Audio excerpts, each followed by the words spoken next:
ನಮಸ್ತೆ ನಮ್ಮ ಪ್ರೀತಿಯ ವೀಕ್ಷಕರೇ. ಶ್ರೀಕೃಷ್ಣನ ಸಂದೇಶವನ್ನು ಸಾರುತ್ತಾ ಈ ಅಡಿಗೆ ವಿಧಾನವನ್ನು ಆರಂಭಿಸೋಣ.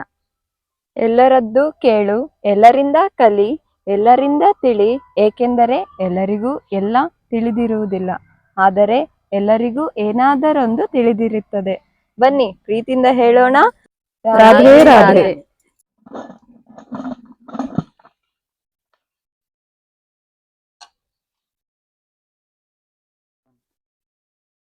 ಈಗ ಮೈನಿನ ಸೀಸನ್ ಅಲ್ಲಮ್ಮ, ಮೈನಿ ಚೀಕ್ನಿ ಮಾಡನ್ರಿ. ನೀವು ಇಬ್ಳಾರನ ಇದು ಬೆಳ್ಳುಳ್ಗಿ ಮಾಡ್ರಿ. ನಾನೇನ್ ಮಾಡ್ಲತ್ತಮ್ಮ? ನೀವು ಕೆಂಪ್ ಚಟ್ನಿ ಮಾಡ್ಬಿಡ. ಗಡಗಡ ಮಾಡ ನೋಡ್ರಿ. ಸರಿ ಆಯ್ತಮ್ಮ. ನೋಡ್ರಮ್ಮ,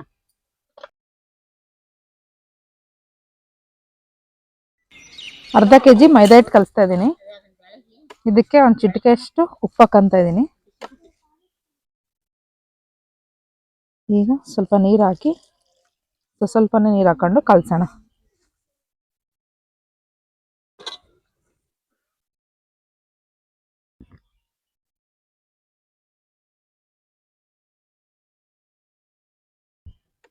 ಶೇಖರಣೆಗೆ ಮಾವು ನೆನೆಸ್ತಾ ಇದ್ದೀನಿ. ವರ್ಷ ಒಂಚೂರು ಹಣ್ಣು ಚೆನ್ನಾಗಿಲ್ಲ ನೋಡಲ್ಲಿ, ತೆಗಿಯೋದು.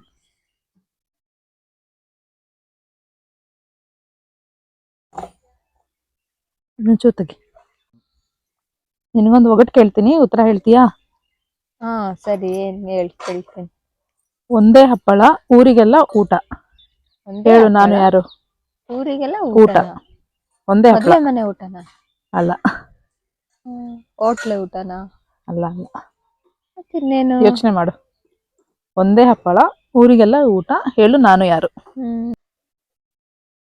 ಗೊತ್ತಾಗ್ಲಿಲ್ಲ ಹಂಗಾದ್ರೆ ನಿಂಗೆ? ನಾನು ಹೇಳ ಇವಾಗ ಒಗಟಿಗೆ ಆನ್ಸರು? ಹೇಳು ನೋಡೋಣ. ಒಂದೇ ಊರಿಗೆ ಒಂದೇ ಹಪ್ಪಳ ಊರಿಗೆಲ್ಲ ಊಟ. ಹಾಗಾದ್ರೆ ಚಂದ್ರ. ಎಲ್ಲ ಕನ್ನಡ್ಕೊಂಡ್ಬಿಟ್ಟತ್ ನೋಡಮ್ಮಕ್ಕ. ಗೊತ್ತಿಲ್ಲದೆಲ್ಲ ಗೊತ್ತಿರ್ತದಲ್ಲ ನಿನಗೆ. ಅಕ್ಕ ಅಲ್ಲ, ಅದಕ್ಕೆ ಸೀನಿಯರ್ ಅನ್ನೋದು. ಈಗ ಮೈದಾ ಹಿಟ್ಟು ಕಲ್ಸಾಯ್ತು. ಸ್ವಲ್ಪ ಎಣ್ಣೆ ಕೊಡಕ್ಕ. ಎಣ್ಣೆ ಹಾಕಿ ನೆನ್ಸಿಟ್ರೆ ಒಂದ್ ಅರ್ಧ ಗಂಟೆ. ಇವಾಗ ಮೆಣಸಿನಕಾಯಿ ಉರಿಯಕ್ಕೆ ಹಾಕಿದ್ದೀನಿ ಕೆಂಪು ಚಟ್ನಿ ಮಾಡೋದಕ್ಕೆ. ಅದಕ್ಕೆ ಸ್ವಲ್ಪ ಕರ್ಬೇವಿನ ಸೊಪ್ಪು ಹಾಕಿ ಹುರಿದ್ರೆ ಚೆನ್ನಾಗಿರುತ್ತೆ. ಸ್ವಲ್ಪ ಉರಿಯೋಣ ಅಷ್ಟೇ, ಭಾಳ ಉರಿಯೋದು ಬೇಡ, ಭಾಳ ಫ್ರೈ ಆಗೋದು ಬೇಡ. ಲೈಟಾಗಿ ಬಿಸಿ ಆದ್ರೆ ಸಾಕು ಕೆಂಪು ಚಟ್ನಿಗೆ. ಒಂದು ಸ್ಪೂನ್ ಮೆಂತೆ ಕಾಳು ಹಾಕೋಣ, ತುಂಬಾ ಚೆನ್ನಾಗಿರುತ್ತೆ. ಉದ್ದಾಗಿದೆ ಕರ್ಬೇವಿನ ಸೊಪ್ಪು. ಇವಾಗ ಒಂದು ಮುಷ್ಟಿಯಷ್ಟು ಹುಣಸೆ ಹಣ್ಣು ಹಾಕ್ತಾ ಇದ್ದೀನಿ. ಒಂದು 2 ಮುಷ್ಟಿಯಷ್ಟು ಬೆಳ್ಳುಳ್ಳಿ ಹಾಕ್ತಾ ಇದ್ದೀನಿ. ಒಂದು ಸ್ಪೂನ್ ಅಷ್ಟು ಮೆಂತೆ ಕಾಳು ಉದ್ದಿದ್ನಲ್ಲ ಅದನ್ನು ಹಾಕ್ತಾ ಇದ್ದೀನಿ.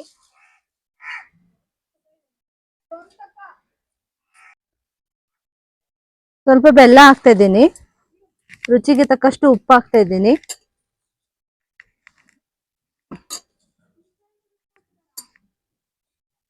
ಸ್ವಲ್ಪ ಕೊತ್ತಂಬರಿ ಸೊಪ್ಪು.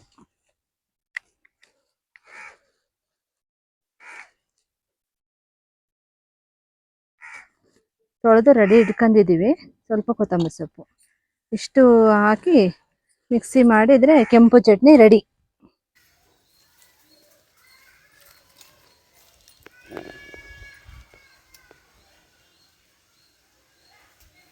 ಈ ಮಾವಿನ ಹಣ್ಣ ಅರ್ಧ ಭಾಗ ಹೆಚ್ಚಿಟ್ಕೊಂಡಿದ್ವಲ್ಲ, ಈ ತರ ನೀಟಾಗಿ ಹಿಂಗೆ ಸ್ಮ್ಯಾಶ್ ಮಾಡ್ಬೇಕು.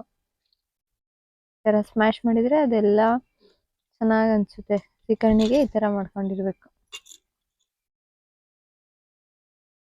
ಈ ತರ ಸಿಪ್ಪೆ ತೆಗ್ದು ನೋಡಿ, ಇಲ್ಲಿ ಸ್ವಲ್ಪ ತರ ಎಷ್ಟು ಚೆನ್ನಾಗಿದೆ. ನಮ್ ಸೊಸೆಯರು ಮೈನೆಣ್ಣೆ ನೆಚ್ಚಿ ಎಲ್ಲ ಅದ್ವಾಗಿ ಇದ್ ಮಾಡಿ ಹೋಗಿದ್ದಾರೆ. ನಾನು ಅದು ಪಾಕ ಕಾಸ್ಕೊಂಬಂದು 2 ಮಿಕ್ಸ್ ಮಾಡ್ತಾ ಇದ್ದೇನೆ. ಅಲ್ಲಿಗೆ ಸೀಕರ್ಣಿ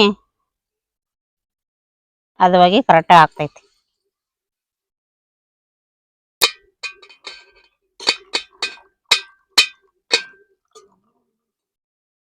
ಏಲಕ್ಕಿ ಶುಂಠಿ ಪುಡಿ ಮಾಡಿದ್ದು ಇದಕ್ಕೊಂದು ಅರ್ಧ ಸ್ಪೂನ್ ಹಾಕ್ತದನಿ. ಇದನ್ನ ಹಾಕಿ ಬೆರಕೆ ಮಾಡ್ಕೊಂಡು ತಿಂದ್ರೆ ಸೂಪರ್ ಆಗಿರುತ್ತೆ ಬಿಳೆ ಹೋಳಿಗೆ ಜೊತೆಗೆ.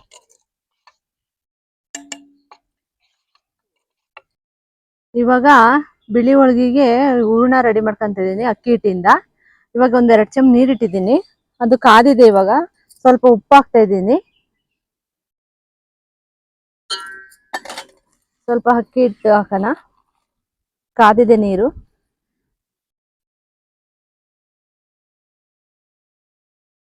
ಇದು ಕಟ್ ಮಾಡು. ಇವಾಗ ಬೇಯಬೇಕು.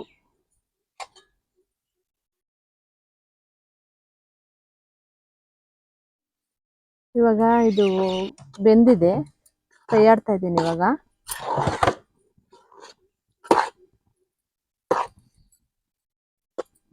ಇದೆ, ಇವಾಗ ಇದನ್ನ ಗ್ಯಾಸ್ ಆಫ್ ಮಾಡೋಣ.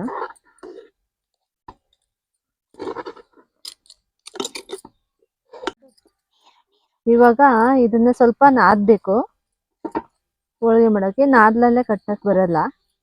ನಾದಿದ್ರೆ ಅದು ಒಂದೇ ಸಮ ಕಟ್ಟೋದಕ್ಕೆ ಚೆನ್ನಾಗಾಗುತ್ತೆ.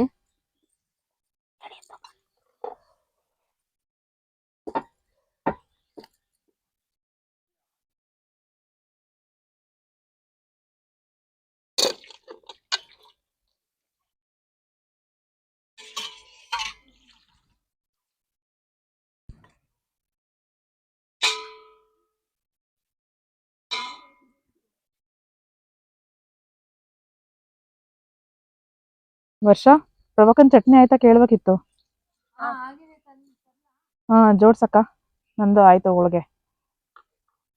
ಹಂಚಿಡ್ರಿ, ನಾನು ತೊಟ್ಕೊಡ್ತೀನಿ, ಇಬ್ರು ಬೇಯಿಸ್ಬಿಡ್ರಿ ಪಟ ಪಟ.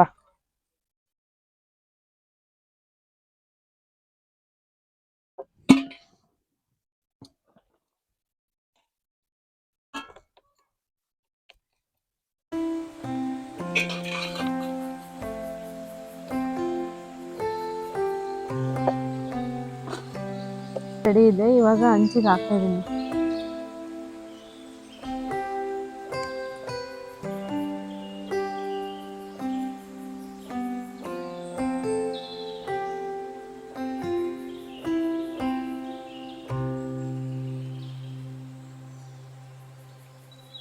ಹೋಳಿಗೆ ಸೀಕ್ನಿ ರೆಡಿ ಆಗಿದೆಪ್ಪ, ತಿಂದು ಟೇಸ್ಟ್ ನೋಡ್ರಿ.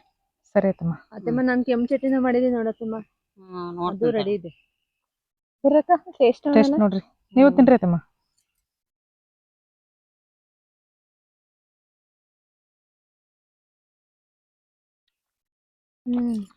ಅಕ್ಕ ಸೂಪರ್ ಇದೆ. ಕೆಂಪು ಸೀಕರಣೆ ಚಟ್ನಿ ಚೆನ್ನಾಗೈತೆ. ಬೆಳ್ಳುಳ್ಳಿಗೆ ಹಚ್ಕೊಂಡ್ ತಿಂತಾ ಇದ್ರೆ ಸೂಪರ್.